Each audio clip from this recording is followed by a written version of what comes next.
6वें श्लोक को पढ़ते हैं, आपके सामने ग्रंथ है, फिर आगे की व्याख्या करते। विमुक्त मार्ग प्रतिकूलवर्तिना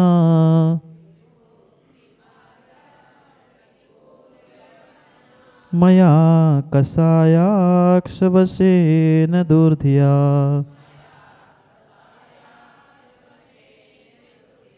चारित्र शुद्धे यद कारिलोपनम तदस्तु मिथ्या मम दुष्कृतम प्रभु। चारित्र शुद्धि, जो चारित्र की अशुद्धि मेरे द्वारा हुई है या चारित्रधारियों की भी मेरे द्वारा जो अशुद्धि हुई है, उसके लिए कह रहे हैं। माँ कितना चारित्र है मेरे भीतर, कितना चारित्र है मेरे भीतर, कितनी क्रिया है मेरे भीतर सम्यक, कितना आचरण मेरा सम्यक है। चरण तो हर कोई पूजवाना चाहता है, पर क्या उतना आचरण मेरा पूज्य है? क्या उस आचरणधारियों के चरणों में हम कभी बैठने का प्रयास कर रहे हैं? अपने आप को तो पूज्य बनाना चाहते हैं, पर जिनके चरण पूज्य हो चुके हैं उनके चरणों में हम कितने बैठे, कितनी शुद्धि वहाँ बैठकर हमने की, और उनके ही निमित्त से, उनके ही नाम लेकर हमने कितनी अशुद्धि की। जितने जितने धर्म से जुड़ने वाले तथा कथित खाल ओढ़ने वाले धर्मात्मा है ना रवि भाई, वे ही बेचारे लड़ते हैं नाम के पीछे। परम सत्य है, चाहे अच्छी लगे चाहे बुरी लगे, तो परम सत्य बात यही है, जिन्होंने मात्र धर्मात्मा और भक्त बनने की खाल ओढ़ के रखी है वे ही लड़ते हैं। वह सच्चा धर्मात्मा कभी किसी विषय पर, किसी नाम पर, किसी फोटो तस्वीर पर नहीं लड़ता।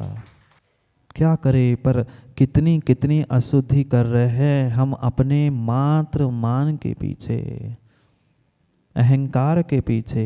हमारा लक्ष्य अक्ष पे नहीं है। हम विषयों में तो दक्ष है, पर स्वयं के अक्ष यानी आत्मा पर हमारा लक्ष्य नहीं है। बाहर के अक्ष पे है, अक्ष यानी इंद्रिया भी और अक्ष यानी आत्मा भी।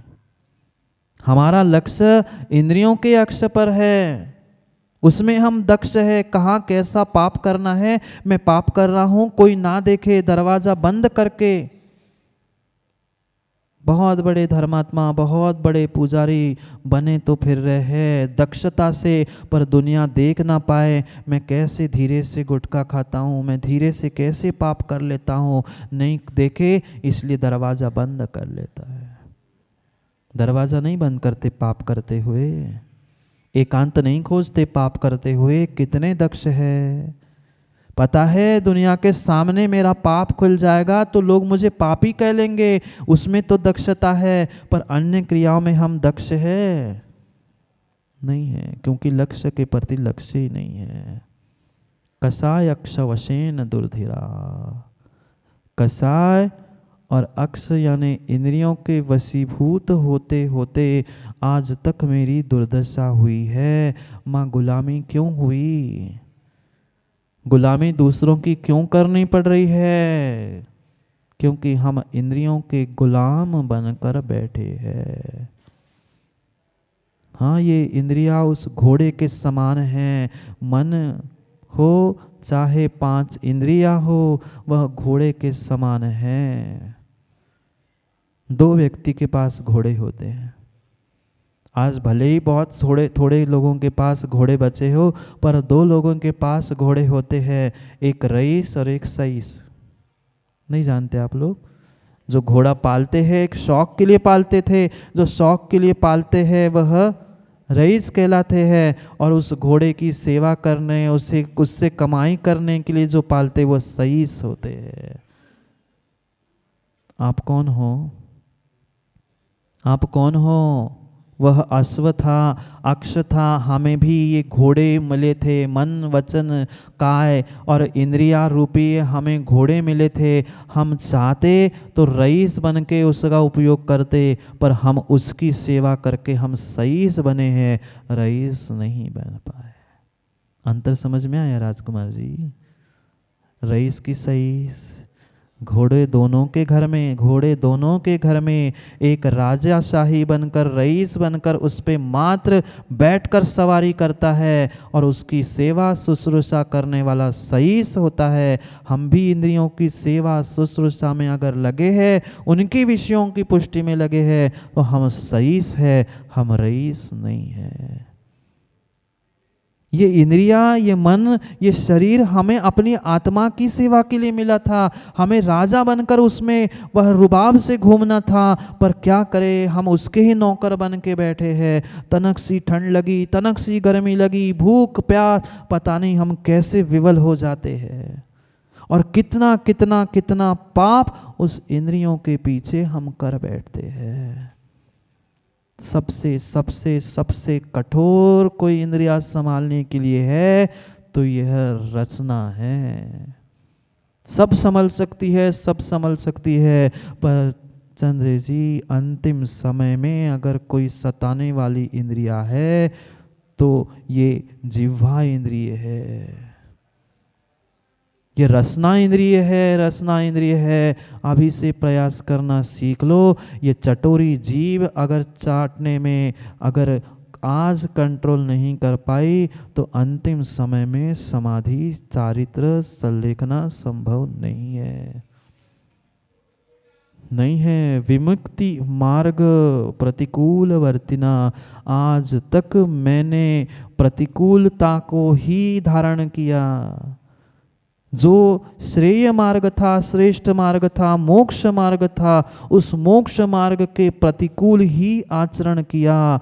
विमुक्त मार्ग जो उत्तम मार्ग था, श्रेष्ठ मार्ग था, वह मोक्ष का ही मार्ग था, पर क्या करे, उसके उल्टे ही राह हमने पकड़ी थी। चाह तो मोक्ष की थी, पर राह विमुक्त उल्टी थी। मुक्ति का मार्ग जो मोक्ष मार्ग था, उसके प्रति प्रतिकूल आचरण करता रहा। ये कहना राज्य छोड़ दो, पंचम काल में संयम त्याग नहीं है, तपस्या नहीं है, वह नहीं है जो चाहिए था। ये आपका गलत धारणा का प्रभाव है कि आप सत्य को स्वीकार नहीं कर पा रहे हो। आज भी इस खोटे पंचम काल में भी कुंद कुंद स्वामी दर्शन पाहुड़ में लिख रहे हैं, भरहे दुस्सम याले। इस भरत क्षेत्र में दुष्सम काल में, दुष्सम काल यानी इस खोटे पंचम काल में भी, भरत क्षेत्र में कई विदेह में नहीं माँ, किंचित भी भ्रमित मत हो जाना। इस भरत क्षेत्र में भी पंचम काल में सच्चे भावलिंगी मुनिराज है और रहेंगे, इसमें कोई विकल्प करने की आवश्यकता नहीं। जब तक तुम्हें गरम सिकी सिकाई रोटी भोजन मिल रहा है युवाओं, तब तक विश्वास मानना इस धरती पर सच्चे दिगंबर भावलिंगी श्रवण मिलेंगे पंचम काल की अंतिम सांसों तक। चौथे काल की नहीं, पंचम काल की बात, क्योंकि आज की बात लोगों को बहुत खलती है। क्यों? अगर वे भावलिंगी हो जाएंगे तो फिर मेरा पांडित्य राजेश जी क्या होगा? हम तो उनकी बराबरी नहीं कर पा रहे हैं, फिर बुराई करके उनको ही नीचा दिखा दे। कर लो बुराई, कोई किसी की बुराई नहीं कर सकता। आप स्वयं के लिए अवर्णवाद का आश्रय बंध कर रहे हो।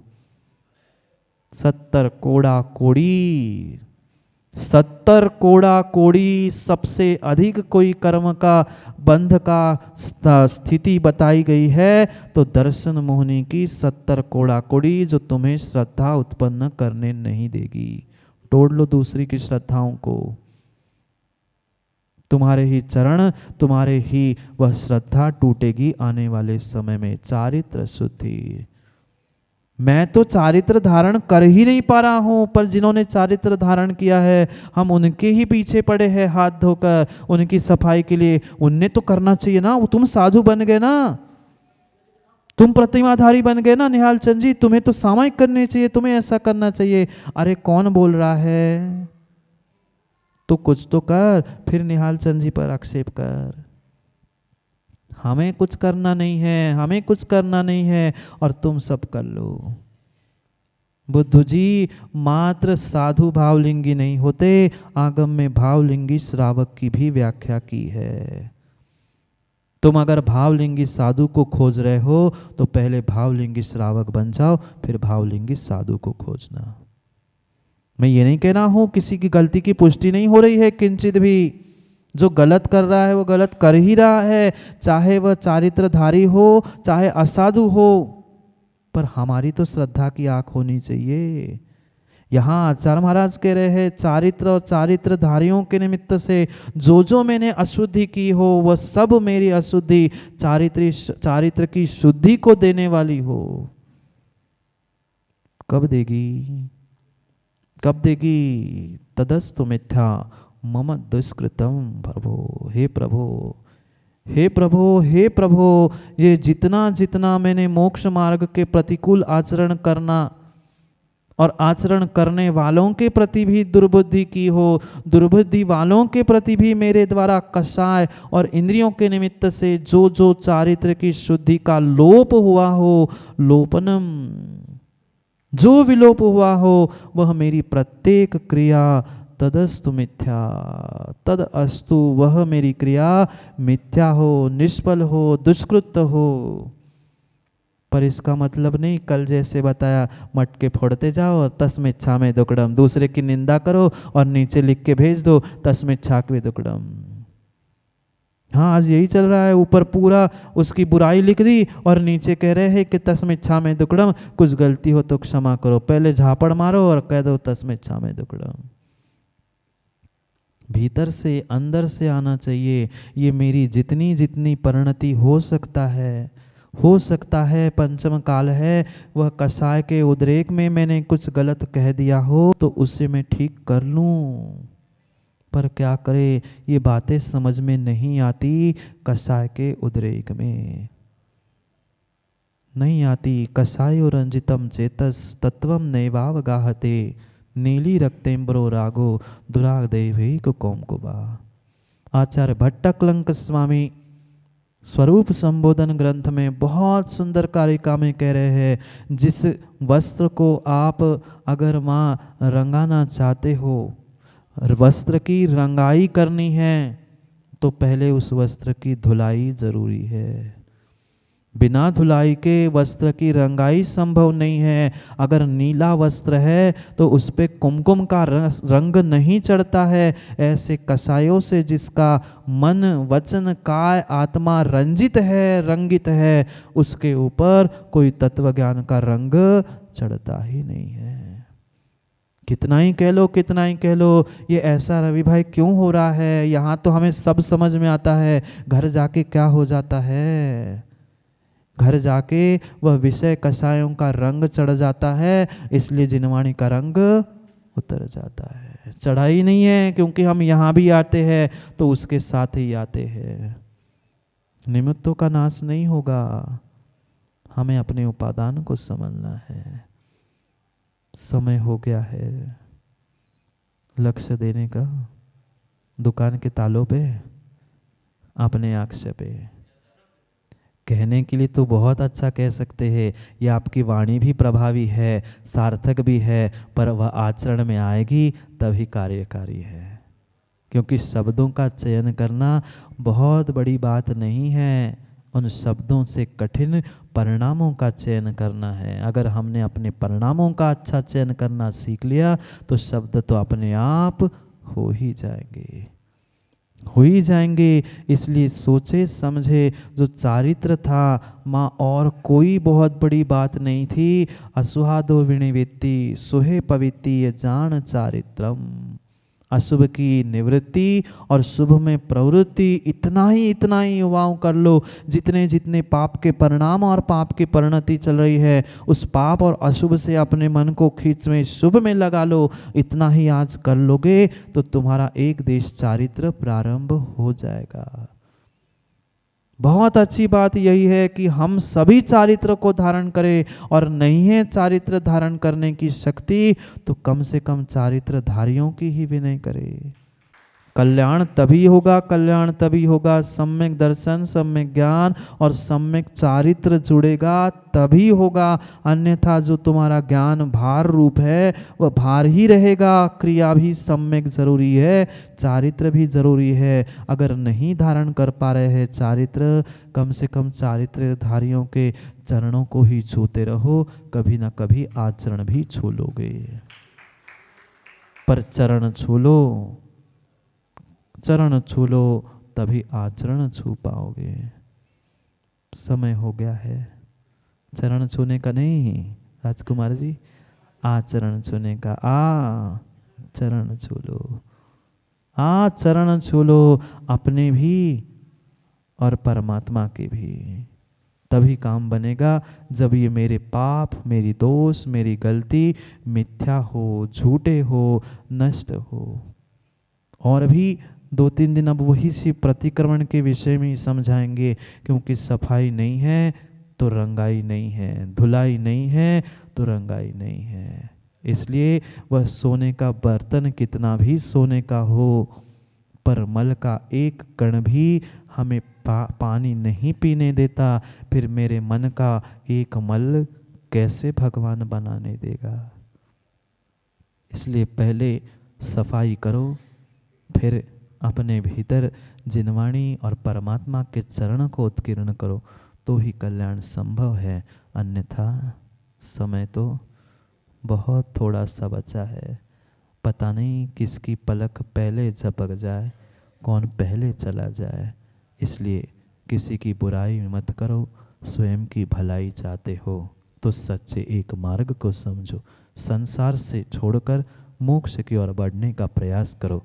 समय को समय पे समझो, क्योंकि समय को प्राप्त करने के लिए समय यानी आत्मा ही कार्यकारी है, अन्य कोई नहीं है। करेंगे पुनः समय पर समय की चर्चा, क्योंकि समय पे किया गया काम समय को दिलाता है।